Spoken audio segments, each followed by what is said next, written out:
sem guerra, sem guerra, guerra, sem guerra, sem... A elite russa está se preparando para um Kremlin pós-Putin, enquanto também busca maneiras de escapar da Rússia durante a guerra atual. Devemos enfrentar os oligarcas aqui e ir atrás do dinheiro deles. Há protestos silenciosos nas ruas, porque ações abertas são muito arriscadas. A inflação está aumentando nas casas e as contas de supermercado estão ficando um pouco mais altas a cada semana. Entre a elite, os planos de fuga e as mesas de trabalho pós-Putin estão se multiplicando, e as reuniões fechadas estão ficando cada vez mais longas. Agora, jatos particulares não estão mais voando de Moscou para o Ocidente, mas com mais frequência para refúgios seguros fora do Ocidente. Há flutuações no valor das casas de verão fora da cidade, pois alguns estão convertendo em dinheiro e outros estão fortificando seus abrigos. Uma nova clínica nos Alpes, uma instalação tranquila no Mar Negro apelidada de Casa de Hóspedes, um escritório de serviços em Dubai. Não vamos romantizar nada disso. Estes são apenas sinais, reflexos, preparações, mas todos convergem em uma única frase. O sistema não descartou a possibilidade de um depois, e à medida que essa possibilidade cresce, coisas que antes eram sussurradas agora são faladas em plena luz do dia. Agora há dois planos sob o mesmo teto: como sobrevivo hoje e como me mantenho à tona amanhã. Alguns oligarcas estão mantendo seus rostos escondidos, enquanto outros estão olhando muito de perto para a câmera. Ambos estão dizendo a mesma coisa: a incerteza está crescendo. Nos corredores do Kremlin, há outro tipo de pânico. A cadeia de comando está gritando mais alto, as notas estão sendo escritas de forma mais concisa, e menos pessoas estão dispostas a correr riscos. Quando as notícias cansadas das linhas de frente encontram os números frios do mercado na mesma mesa, todos murmuram silenciosamente a mesma pergunta: o que acontecerá a seguir? Alguns ignoram dizendo: vamos passar por este dia. Outros se preparam com um dia. Agora, Putin está em modo de pânico, porque a prévia do colapso soviético está se desenrolando. Do lado de fora, as paredes parecem sólidas, mas por dentro, pequenos limiares estão se acumulando atrás das portas. As vozes de crítica no governo minoritário estão ficando mais altas a cada dia. Então, quem é o governo da minoria? Na etimologia russa, o termo é usado para os oligarcas russos. O conceito sobreviveu até o governo de Vladimir Putin. O uso popular do termo se expandiu para se referir a quase qualquer russo com riqueza significativa. Quando Vladimir Putin chegou ao poder no ano 2000, o mundo exterior via os russos, conhecidos como oligarcas, como homens que se tornaram quase governantes nas sombras com sua enorme riqueza, que acumularam de forma implacável. Mas é questionável quanta influência política os ultra-ricos da Rússia exercem. Apenas horas depois de Putin enviar tropas para a Ucrânia em fevereiro de 2022, uma reunião televisionada no Kremlin com importantes industriais e empreendedores mostrou como as dinâmicas haviam mudado. Putin lhes disse que não tinha escolha a não ser invadir.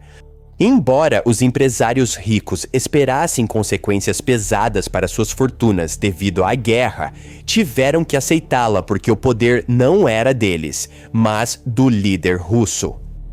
Agora vemos sinais de que a balança está mudando. Os oligarcas russos, que no início da guerra aceitaram tudo em silêncio, agora chegaram ao estágio de rebelião. Por que a atitude dos oligarcas russos mudou? A resposta está no impacto profundo da guerra na economia russa e nos reveses militares imprevistos. A guerra enfraqueceu severamente a economia russa e corroeu a riqueza dos oligarcas, que foram fundamentais no apoio ao regime de Putin.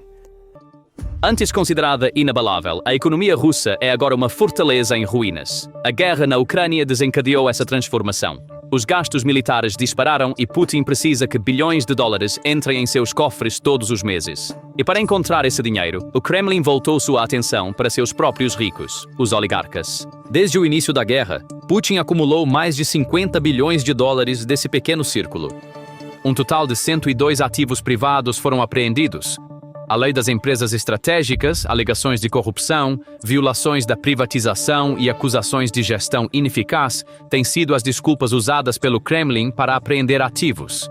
A estratégia de pilhagem interna do Kremlin manterá a Rússia à tona ou a derrubará internamente.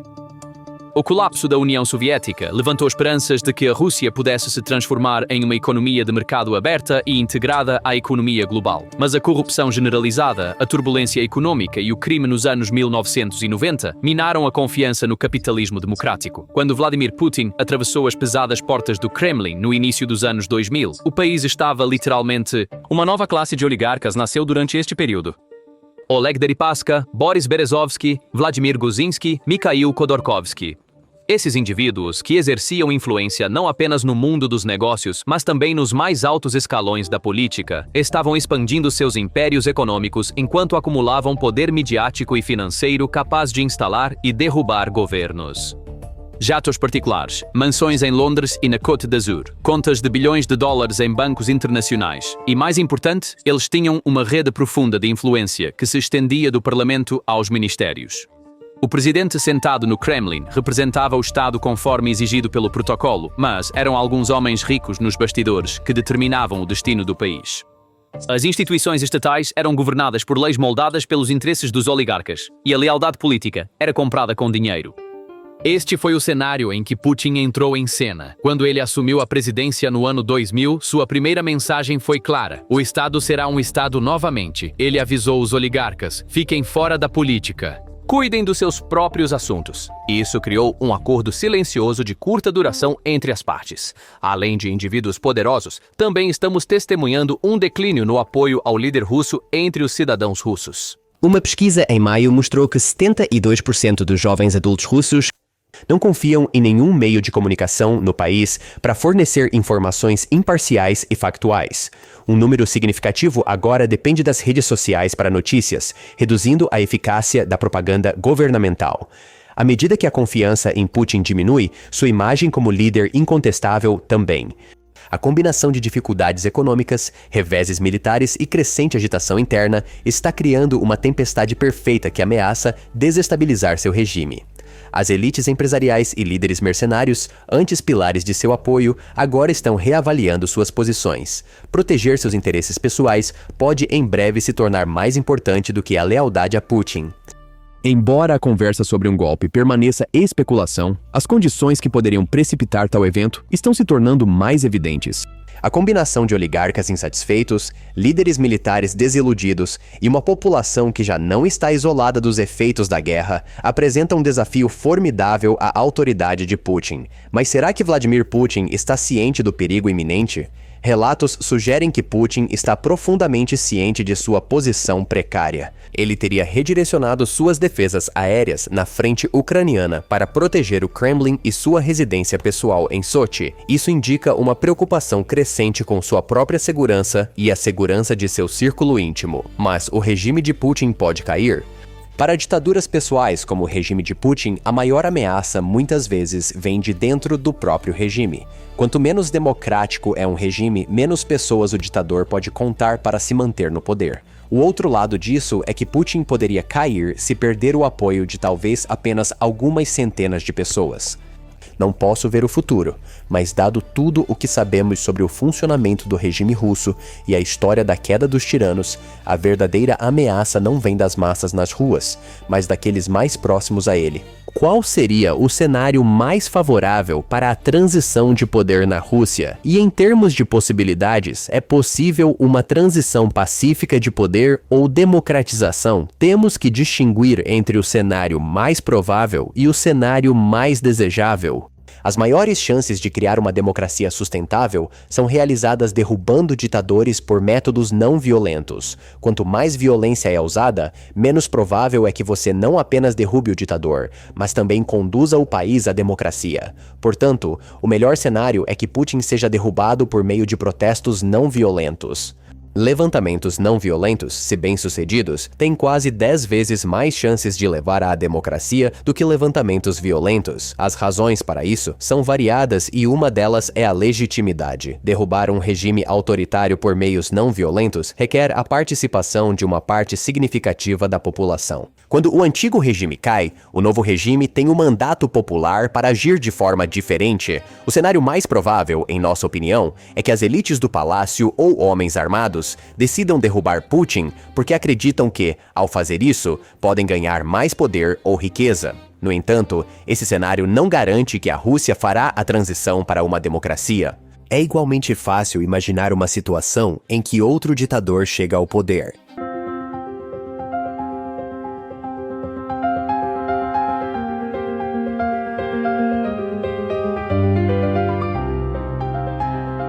Desde que os oligarcas não cruzassem as linhas vermelhas traçadas pelo Kremlin, eles conseguiam proteger sua riqueza e continuar a crescer à sombra do Estado. Em troca, Putin lhes proporcionou proteção legal e um ambiente de negócios estável, e a economia do país cresceu de forma constante, em parte devido aos altos preços do petróleo. O líder russo viu a economia crescer de 200 bilhões de dólares em 1999 para 1 trilhão e 800 bilhões de dólares em 2008. De acordo com dados do Fundo Monetário Internacional, a economia atingiu 2 trilhões e 300 bilhões de dólares entre 2008 e 2022. Mas esse equilíbrio era frágil e se quebrou na primeira oportunidade. À medida que Putin reconstruía o Estado em torno de sua própria autoridade, ele começou a ver esses centros paralelos de poder como uma ameaça. O conflito sobre a gigante do petróleo, Yukos, liderada por Mikhail Khodorkovsky, marcou o início da guerra invisível entre o Kremlin e os oligarcas. Quando Khodorkovsky começou a pedir reforma política, sua empresa bilionária foi confiscada e ele foi enviado para uma prisão na Sibéria. Esta foi uma mensagem clara para os outros: a política era monopólio do Kremlin. A partir daquele dia, ou se mostrava lealdade absoluta a Putin, ou todo o império desmoronaria da noite para o dia. Boris Berezovsky também perdeu seu reinado por não demonstrar lealdade. Berezovsky foi um dos empresários mais poderosos dos anos 1990. Ele era um acadêmico com formação em matemática, mas fez sua fortuna no capitalismo selvagem que surgiu após o colapso da União Soviética. Ele construiu uma rede que se estendia da indústria automotiva a gigantes do petróleo, companhias aéreas e impérios de mídia. Sua influência não se limitava à esfera econômica, ele também exercia um poder político significativo, a ponto de ter a capacidade de decidir quem ocuparia o Kremlin. Ele foi uma das figuras mais influentes por trás da ascensão de Putin ao poder em 2000. Através de seus canais de televisão e jornais, ele moldou a opinião pública e direcionou a atmosfera pré-eleitoral a favor de Putin. Essa colaboração foi inicialmente benéfica para ambos os lados. Berezovsky aumentou sua fortuna como um oligarca que não entrou em conflito com o Estado e desfrutou da aprovação do Kremlin, enquanto Putin projetava a imagem de um líder forte com o apoio da comunidade empresarial por trás dele. Mas o momento em que o equilíbrio de poder mudou veio rapidamente, quando Berezovsky começou a criticar as políticas do Kremlin, particularmente em relação à guerra na Chechênia e à liberdade de imprensa. A tolerância de Putin diminuiu repentinamente. O Estado mirou seu maior poder, a mídia. O canal de televisão ORT, que ele controlava, passou para o controle estatal por meio de pressão e manobras legais. Suas empresas de petróleo e outros investimentos foram então cercados por investigações fiscais e processos judiciais. Em 2001, Berezovsky, outrora um dos aliados mais poderosos do Kremlin, foi rapidamente declarado inimigo. Ele fugiu para Londres, deixando para trás uma parte significativa de sua fortuna. Um mandado de prisão foi emitido contra ele na Rússia. Ele foi julgado à revelia, passou seus anos no exílio conduzindo campanhas políticas contra a Rússia, entrando com processos em tribunais internacionais e tentando manter sua influência em declínio. Em 2013, ele foi encontrado morto no banheiro de sua mansão na Inglaterra. Relatórios oficiais apontaram para suicídio, mas seus associados próximos e alguns investigadores alegaram que poderia haver uma mensagem política por trás do incidente. Assim, Berezovsky entrou para a história como tanto um vencedor quanto um dos perdedores mais dramáticos das turbulentas e implacáveis lutas pelo poder dos anos 1990. Quais são as chances de que as elites russas não prefiram ter um poder centralizado no futuro e até apoiem o Estado de Direito para não estarem em constante perigo como todos os outros, como em regimes ditatoriais? Sucessão é algo em que as ditaduras são incrivelmente ruins. Democracias como o Reino Unido, Alemanha ou França são extremamente boas em organizar sucessões, porque quando um líder é removido, outro toma seu lugar, e geralmente o processo é tranquilo. E mesmo que não seja, há instituições para lidar com disputas entre diferentes partidos. Mas em ditaduras pessoais como a Rússia, não há nada disso, porque não existem instituições funcionais e Putin não tem interesse em construir um sucessor potencial.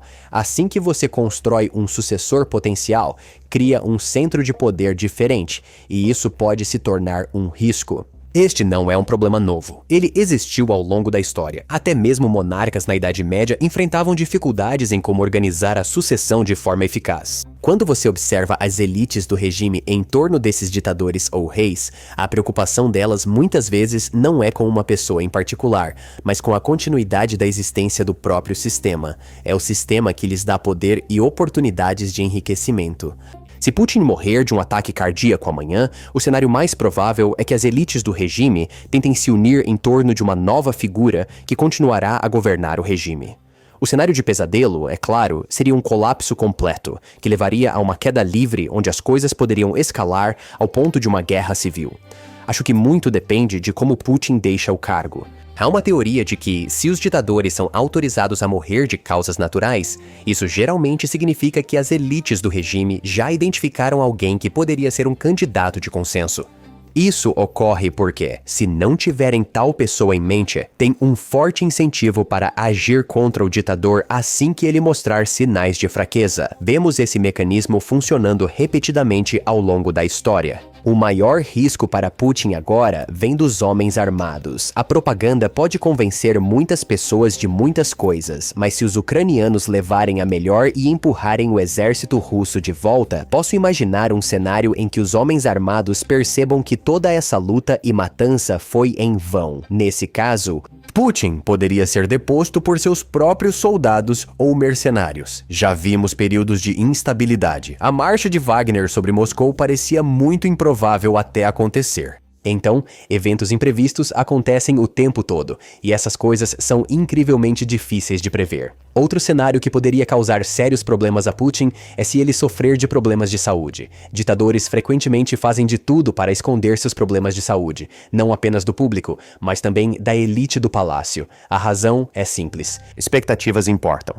Se você é uma das pessoas que mantém Putin no poder, você não está apenas interessado no que acontece hoje, mas também pensa no que acontecerá amanhã ou daqui a um ano. Por exemplo, se ficar claro que Putin vai ter câncer e isso se tornar de conhecimento público, algumas pessoas ao seu redor podem decidir que apoiá-lo não vale mais o risco. Elas podem então escolher apoiar outra pessoa.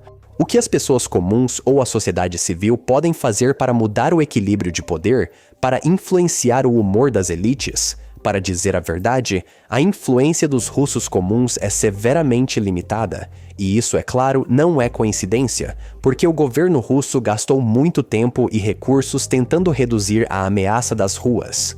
Normalmente, você pode ter um cenário onde a sociedade civil se mobiliza e leva pessoas para as ruas. À medida que os números crescem, o regime é forçado a tomar uma decisão, ou deixa os protestos continuarem ou os trata com dureza. Se um ditador permite que os protestos continuem, isso mostra ao público que ele é fraco e não consegue controlar o país, o que é um resultado ruim para ele. Mas se ele decide usar violência e atirar nos manifestantes, corre o risco de uma reação negativa. Isso pode levar a uma divisão no regime, e você vê isso repetidamente a todas essas pessoas nas ruas. Quando o regime é forçado a atirar para mostrar sua força, alguns dentro do regime podem se recusar a obedecer. Talvez soldados recusem ordens ou policiais se recusem a bater em mulheres, ou talvez alguém no palácio diga: olha, eu não vou cumprir. Mas o problema na Rússia de hoje é que até mesmo chegar ao ponto de mobilizar um grande número de pessoas para protestar nas ruas é extremamente difícil, porque os riscos de protestar são tão altos que muito poucos estão dispostos a correr o risco. E, claro, isso é completamente compreensível. Parece que, apesar da guerra, a Rússia ainda depende de tecnocratas para gerenciar tanto a guerra quanto a economia, pelo menos no setor econômico. O que você pode dizer sobre o papel dos tecnocratas no poder? É importante entender que a incompetência é uma característica fundamental das ditaduras. Ditadores priorizam a preservação do poder acima de tudo, e para se manterem no poder, eles só precisam agradar a um pequeno número de pessoas. Isso os leva a promover pessoas que jogam bem o jogo. As pessoas que têm sucesso nesses sistemas são aquelas que não darão más notícias ao ditador. Em vez disso, tentam convencê-lo de que tudo está indo conforme o planejado. Por exemplo, que a Ucrânia será conquistada em 3 dias. Obviamente, ser bom em seguir essas regras não está necessariamente associado à competência, mas o que você vê na Rússia com esses tecnocratas é algo a que uma ditadura quase nunca está acostumada.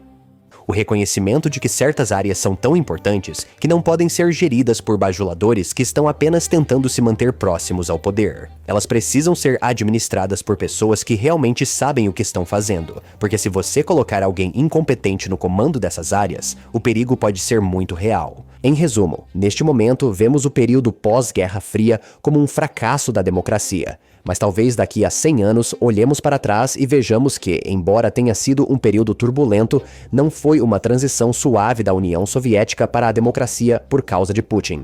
No entanto, este período pode ser visto como o plantio das sementes para uma democracia sustentável no final.